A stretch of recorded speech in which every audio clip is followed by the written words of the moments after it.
السلام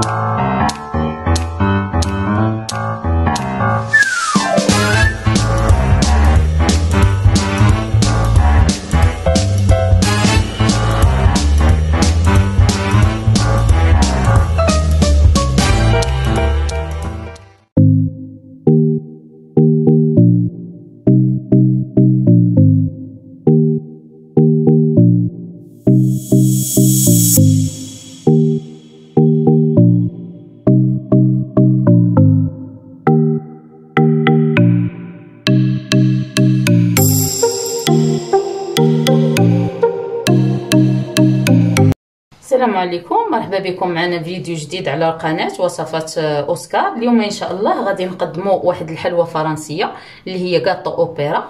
كتكون من عده طبقات، منها البسكوي جوكوند وكيكون فيها الكاناج ديال لو شوكولا نوار، وعندنا الكريمه تاع الزبده، وعاد الكلاصاج اللي كيجي من فوق البسكوي. ندوزو ان شاء الله للطريقه ديال التحضير ديال البسكوي جوكوند.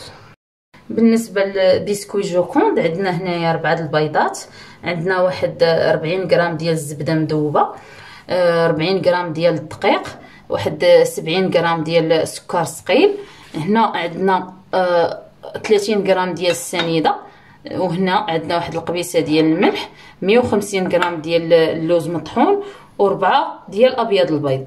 ندوزو للطريقه ديال التحضير ديالو ان شاء الله. هنا غادي نحضروا لا مورينغ اللي غادي نستعملو في البسكوي جوكوند. ندوزو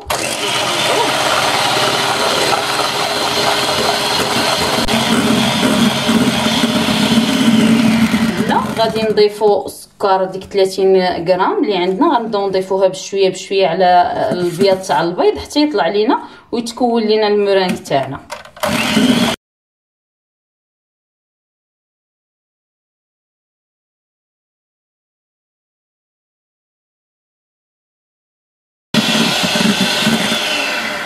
هانتوما كيف ما كتشوفوا معايا هنايا، ها هي طلعت لينا ولات سميتو عاقده عندنا.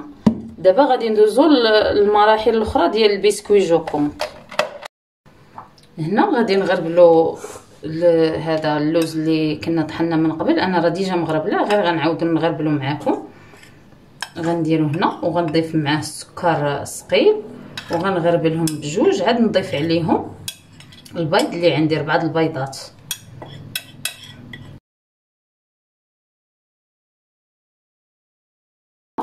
غادي ناخذوا البيض نضيفوه على هذا الخليط هذا. هنا غادي نضيفوا البيض اللي عندنا 4 البيضات، غادي نحاولوا نفرغوهم على هذا الخليط هذا.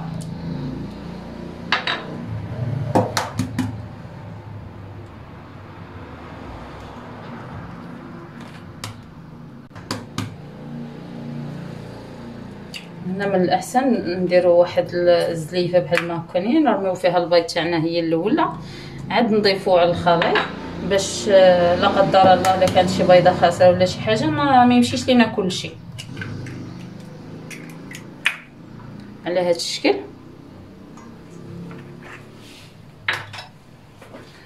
غادي نضربوا هذا الخليط هذا غير بالفوي مانيال.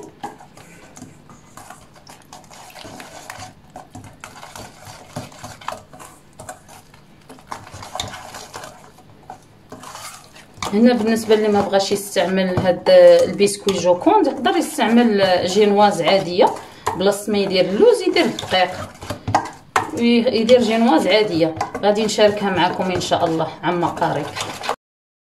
نضيفوا الدقيق اللي عندنا، نضيفوا اولا بعد هذيك الملحه، ديك القبيصه تاع الملح اللي كانت عندنا حتى هي نديروها، وغادي نضيفوا الدقيق حتى هو نحاولوا نغربلوه باش الا كانت فيه شي حاجه ما تدوش لينا في الخليط اللي عندنا.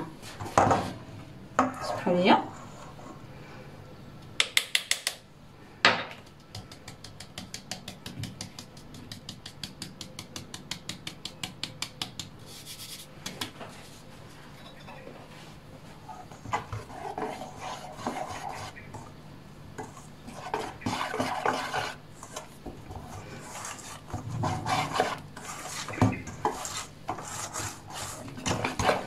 هنا من بعد ما ضفنا هاد العناصر هادو غادي نبداو نضيفو ابيض البيض اللي طلعناه، غادي نضيفوه هنايا على الخليط الثاني، ونخليو الزبده هي اخر حاجه غادي نضيفوها. هنا غادي نضيفو داك ابيض البيض اللي طلعنا طبعا لا يطيح لينا. هنا في الاول واخا ما نخلطو عادي ماشي مشكل، حيت المره الاولى غير باش ينسجم لينا معاه، ولكن من بعد فاش غنبغيو نضيفو الشيء الاخر خاصنا نبداو نديرو من الفوق لتحت على هذا الشكل هذا بحال ما هكا، باش ما يطيحش لينا هذاك البياض تاع البيض اللي طلعنا ما يطيحش لينا على هذا الشكل بحال ما هكا. كنستمروا بهذه الطريقه هذه حتى ندخلوا البياض تاع البيض كامل مع الخليط اللي عندنا، وعاد غادي نضيفوا ليه الزبده من بعد.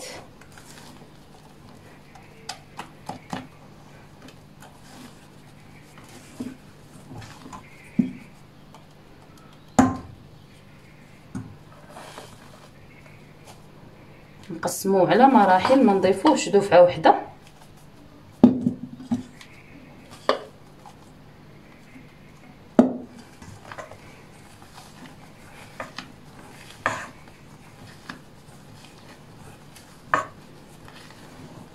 على هذا الشكل هذا كنبقاو نستمروا بهذه الطريقه هذه حتى نكملوا البياض تاع البيض اللي عندنا كامل.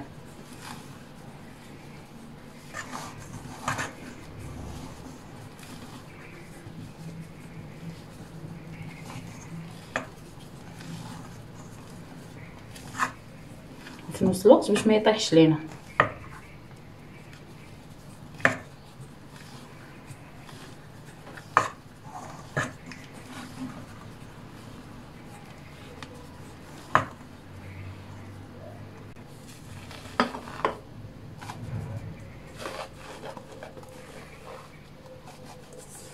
صافي هنا نضيفو داكشي اللي بقى لينا كامل دابا.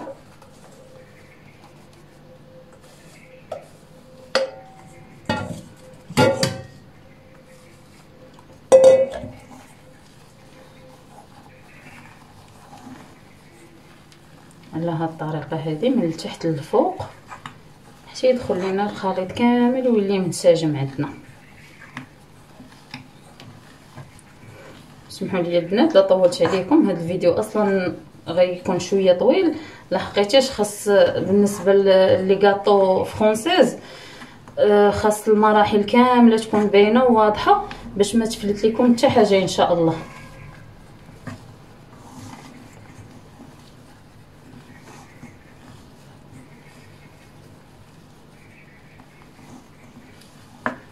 كما كتشوفوا ها هو الخليط اللي عندنا مهوي، نحاولوا غير ينسجم لينا مزيان، ما تبقاش هذا البياض تاع البيض بوحدو يدخل مع الخليط. نستمروا على هذه الطريقه بشويه بشويه حتى ينسجم لينا كامل ويولي خليط واحد.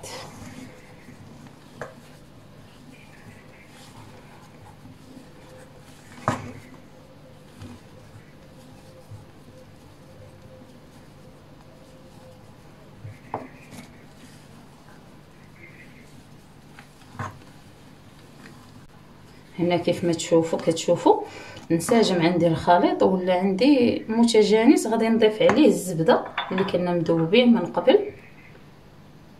نحاولوا نفرقوها ما نرموهاش غير في بلاصه واحده، وندخلوها حتى هي نفس الطريقه من الفوق للتحت، من التحت للفوق. ندير ليها بحال ما هكا تدخل لينا مع الخليط اللي عندنا. نبقاو نستمروا بهذه الطريقه بحال ما هكا حتى ينسجموا لينا. الزبده ما خاصهاش تكون سخونه، نديروها ونخليوها كتبرد شويه، ما نستعملوهاش وهي سخونه.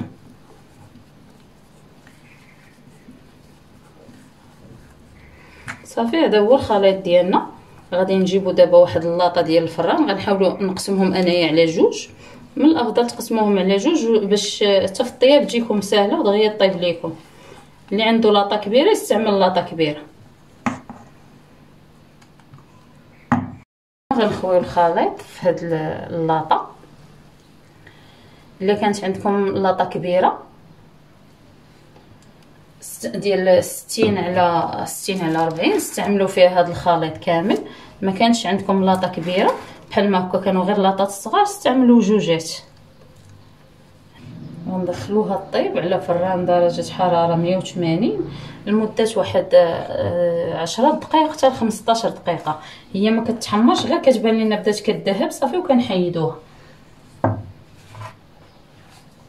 غادي ندوزو نحضروا الكاناج اللي غادي يكون حتى هو كطبقه في هذا البسكوي اللي غادي نصاوبو ان شاء الله.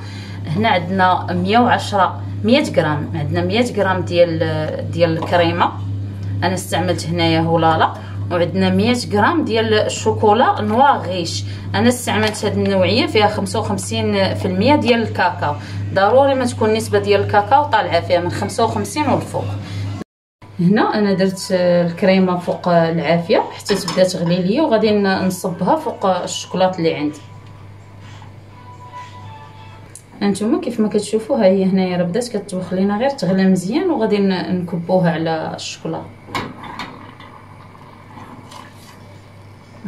على هاد الطريقه بحال ما هكا.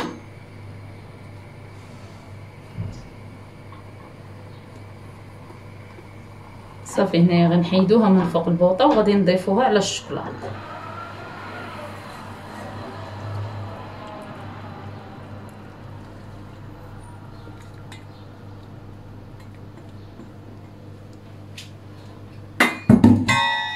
غنخليوه واحد شويه، ما نحركوهاش دابا، واحد شويه عاد نخلطو. وغادي نضيفو معاها حتى هاد 20 غرام تاع الزبده حتى هي غنضيفوها معاه. صافي هنا دابا نحركوها باش يذوب لينا هذاك الشوكولاط وسط الكريمه ما حدا سخونه. والزبده الضو ديالها غادي تعطينا اللمعان لهاد الكاناج، وفي نفس الوقت غادي تعطينا حتى الليونه. غيبقى الكاناج ديالنا رطب ما يقصحش لينا دغيا.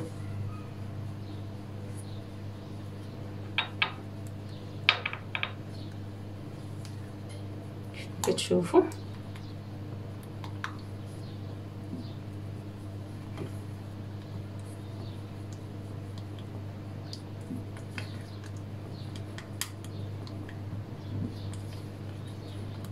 حنا غنضيفوا الزبده ونخلطوا كلشي حتى تذوب لينا الزبده مع الشوكولاط والكريمه.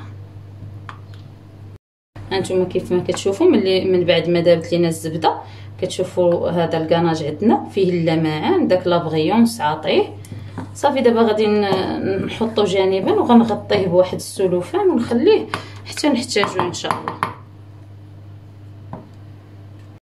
هانتوما هنا كيف ما كتشوفوا الكاناج من بعد انا درت ليه الفيلم اليمونتير اون كونتاكت، خاصو يكون ضروري يكون مع الكاناج لاصق معاه، وهنا حتى نحتاجوه ملي نوصلوا للمونتاج ان شاء الله.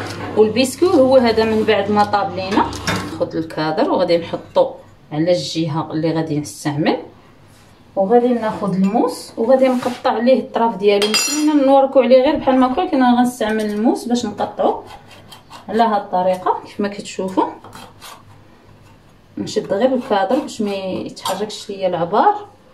صافي نقطعو كيف ما كتشوفوا.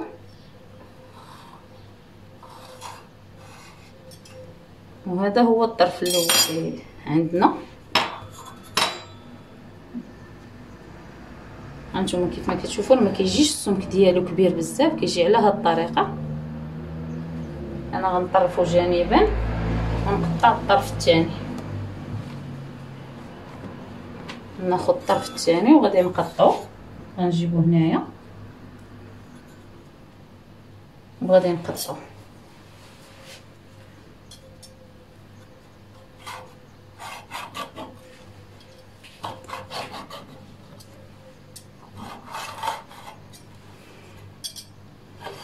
حنا عندنا الغلط بثلاثه ديال الطبقات ديال البسكو. هذه هي الطبقه الثانيه. بالنسبه لهاد الطريفات هادو اللي كيشيطوا ما تلوحوهمش، طرفوهم. يمكن لنا نستعملوهم في حوايج اخرى ان شاء الله مره اخرى، ونوريكم الطريقه كيفاش يمكن لنا نستعملوهم.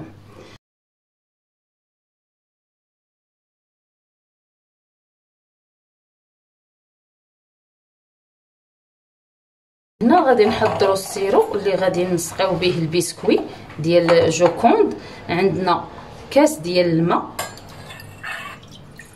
مع نص كاس ديال السنيده، غنديرهم فوق البوطه حتى كتذوب لينا هاد السنيده، وغادي نضيفوا عليها 2 معالق كبار ديال القهوه سريعه الذوبان. ان فوا اغلى هاد الخليط هذا كنطفيو عليه البوطه. هانتوما كيف ما كتشوفوا انا شعلت عليها البوطه، غنخليها ان فوا تذوب ليا السنيده، وغادي نضيف عليها 2 معالق ديال القهوه سريعه الذوبان. هانتوما كيف ما كتشوفوا ها السنيده اللي درنا دابت، غنصبروا عليها واحد شويه وغادي نضيفوا ليها القهوه باش ملي نرميو القهوه غادي تذوب لينا مع السخونيه تاع السير. من الافضل اننا نضيفوا القهوه حتى الاخر، ما نديروهاش معها في الاول باش نبقاو محافظين على ديك النكهه تاع القهوه اللي درنا.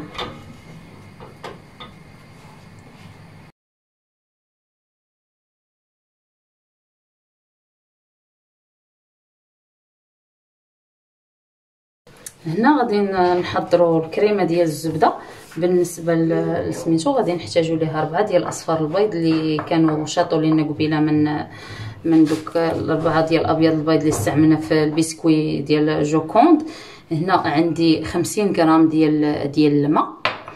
هنا عندي 200 غرام ديال الزبده بدرجه حراره المطبخ. هانتوما الا شفتوا لي حطيت يدي عليها بحال ما هكا راه دايره. وهنا عندنا 125 غرام ديال السنيده، واحد 2 معالق كبار ديال قهوه سريعه الذوبان. وهنا عندي واحد شويه ديال المطيب غادي نضيفوا على هاد القهوه باش تذوب ليا، غير شويه اللي غادي يذوبها ليا فقط، باش غادي نضيفوها على الكريمه ملي باش نكهوها باش تجينا بالنكهه ديال القهوه. صافي غنخليها بحال ما هكا، غنحركها باش تذوب ليا ونخليها تنستعملها. اول حاجه غادي نحضروا السيرو. غنجيبوا واحد الكاسرونه وغنديروا فيه السنيده مع ديك 50 غرام تاع الماء، وغنديروها فوق البوطه ونخليوها تغلى حتى توصل درجه الحراره 120 دوغري. وهاد باش نوريكم كيفاش غادي تولي ان شاء الله. هنا كيف ما كتشوفوا ها هو وصل لنا ل 105، غنخليوه حتى يوصل ل 120 وغادي نحيدوه وغادي نضيفوه على الصفر ديال البيض. ولكن قبل داك الصفر ديال البيض خاصنا نبداو في هاد الوقيته نبداو نضربوا فيه على ما بال يوصل لنا ل 120 وغادي نضيفوا عليه هاد السيرو هذا.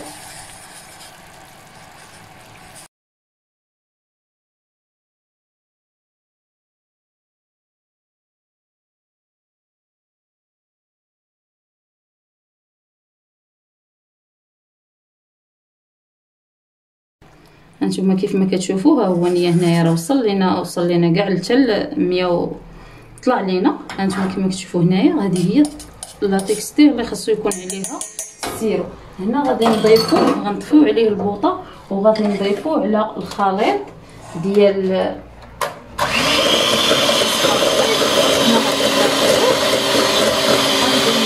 السيرو شويه بشويه.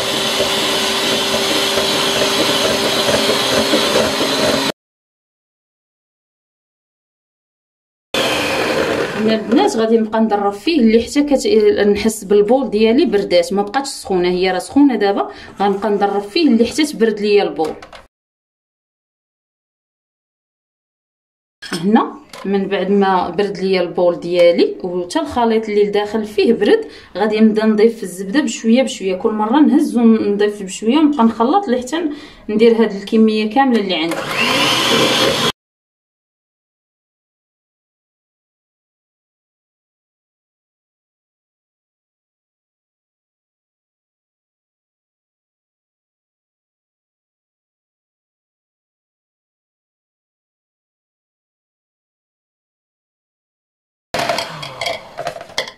هنا غنضيف القهوه اللي صوت باش تجينا منكهه بالنكهه ديال القهوه.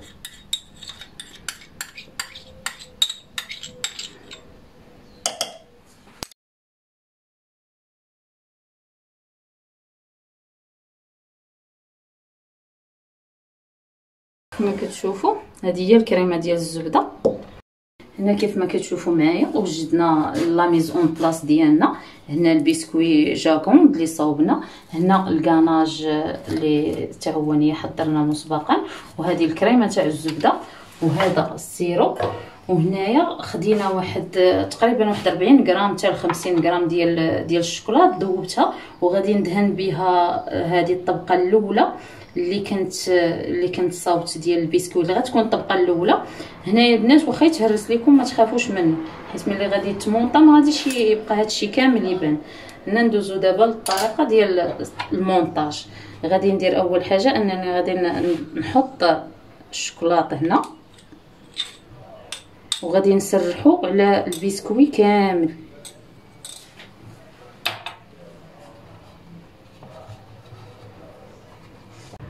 هنا كيف ما كتشوفوا من بعد ما نشف ليا داك الشوكولاط غادي نشدها ونقلبها، غنشدها غير بحال ما هكا هي ونقلبها على هذا الشكل صافي. وغادي ندير الكادر.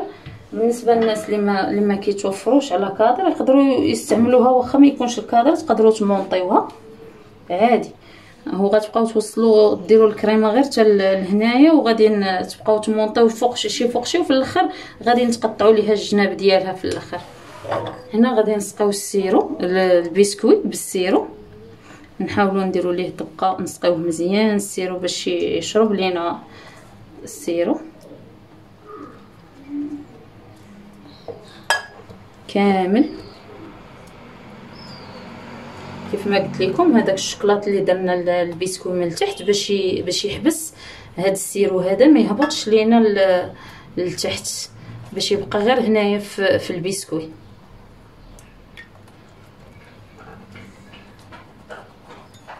كيف ما كتشوفوا على هذه الطريقه كنسقيو البسكوي كامل، نحاولوا نشربوه مزيان. هانتوما كيف ما كتشوفوا كامل تسقى باش ما يجيناش ناشف. ودابا غادي ندوزو نديرو الكريمه ديال الزبده. هنا كيف ما كتشوفوا معايا غناخذ النصف ديال هاد الكميه ديال الكريمه ديال الزبده اللي حضرت، وغادي نديرها كطبقه الاولى هنايا. غندير غير نصف الكميه ديالها، حيت اصلا هاد الكاطو اوبيرا ما خاصوش يكون عالي بزاف، تقريبا ما يفوتش واحد 3 سنتيم في العلو ديالو، ما خاصوش يفوتها. داكشي علاش غادي نحاول نديرو غير واحد الطبقه خفيفه، ما تكونش بزاف كثيره.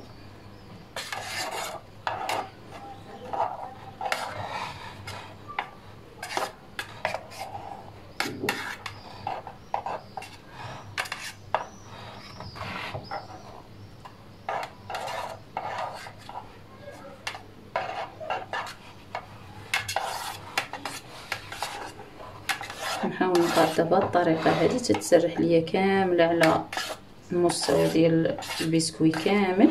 شدوا ليا كله ونطلقها. هنا من بعد ما ليسينا الطبقه الاولى ديال الكريمه الزبده غادي نديروا الطبقه الثانيه ديال البسكوي جوكونت. نديروها على هذه الطريقه بحال ما هكا، نحاولوا نديروها مع الكريمه باش تشد عليها. هنا غندير هذه اللي كتكون فيها الطرافي هي اللي نديرو من الوسط البنات باش ما كتجيش باينه. كيف ما كتشوفوا على هذه الطريقه هذه كنحاول ندخلها باش ما تجينيش باينه. هانتوما كيف ما كتشوفوا صافي كندير لها كميه، وغادي نسقيها بالسيرو ونديرو فوق منها الكاناج.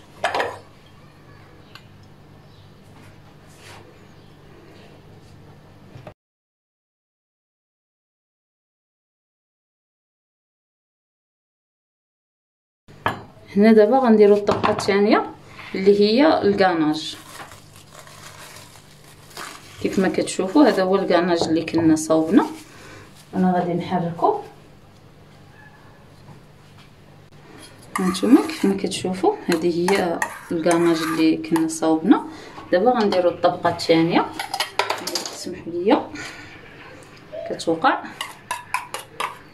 غندير الطبقه الثانيه اللي فيها الكناج، نخليو واحد شويه، غادي نزوقو به في الاخر. وهنا غادي نسرحو الكناج فوق هاد البسكوي جو كونط.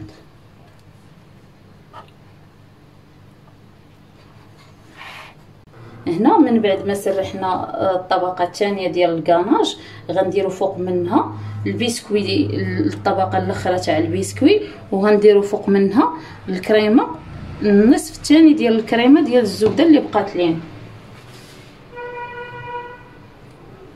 هنا كيف ما كتشوفوا انا كنت خطأت قبيله وكنت درت هذه هي الثانيه، كنت انا بغيت هذه هي نديرها من الفوق باش تبقى ليا مزيانه. انا دابا غنشدها وغنديرها هنايا، نحاول نديرها هنا الوسط وغنسقيها حتى هي نفس الطريقه. نحاولوا نوركوا عليها شويه باش تشد لينا مع الطبقه اللي قبل منها. صافي وغادي نسقيها دابا. صافي على هذه الطريقه. دابا غنديروا الكريمه تاع الزبده اللي شاطت لينا من الفوق.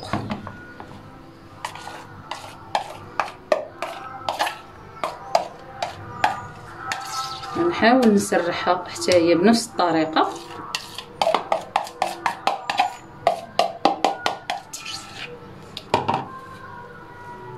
صافي وندخلوه للمجمد نخليوه يرتاح. من الاحسن البنات تخليوه واحد الليله كامله باش يشد راسو مزيان، باش نقدروا نديموليه ونزوقوه ان شاء الله، نكملوه في الفينيسيون ديالو.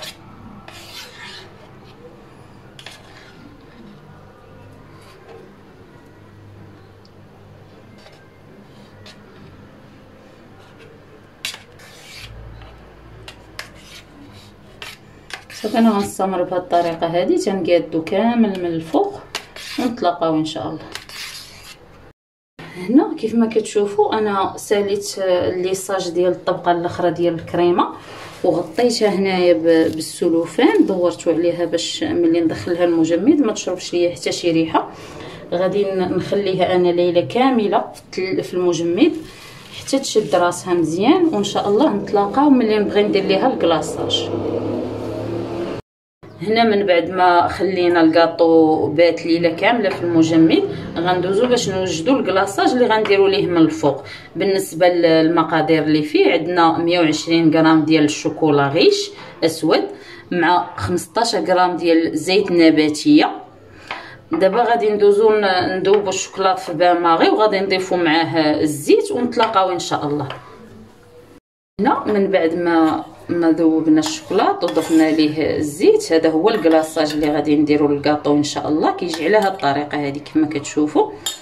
دابا غندوزو الكاطو، نحيدو ليه داك البلاستيك باش كنا مغطيينه باش ما يشمش لينا الريحه تاع الفريغو، وغادي نديرو ليه الكلاصاج من الفوق. غنشدو هذا وغادي نخويوه هنا، نحاولوا نسرحوه فوق من الطريقه هذه، كنسرحوه عليها باش كيجينا مقاد بحال ما هكا. غنحاولوا نحيدوا هاد الفقاعات هادو اللي عندنا هنايا، نديرو لهم واحد السكين ولا داك الكاردون باش ما يخرجوش لينا في الكيكه في الطورطه ديالنا. نحاول نضربها بالمطريه باش تقاد. وهذه هي طورطه ديال اوبيرا، نتسناو عليها تيجمد لينا الكلاصاج باش نحيدوا الكادر ونقدموها بالصحه والراحه ان شاء الله. وهنا كيف ما كتشوفوا هذه هي النتيجه النهائيه ديال كاطو اوبيرا اللي حضرنا اليوم. نتمنى انها تعجبكم وتجربوها ان شاء الله. الى عجبكم ما تنسوناش من اشتراك وجيم وتفعلوا الجرس وتشاركوا التطبيقات ديالكم، تشاركوهم معايا ان شاء الله الى عجبكم الفيديو.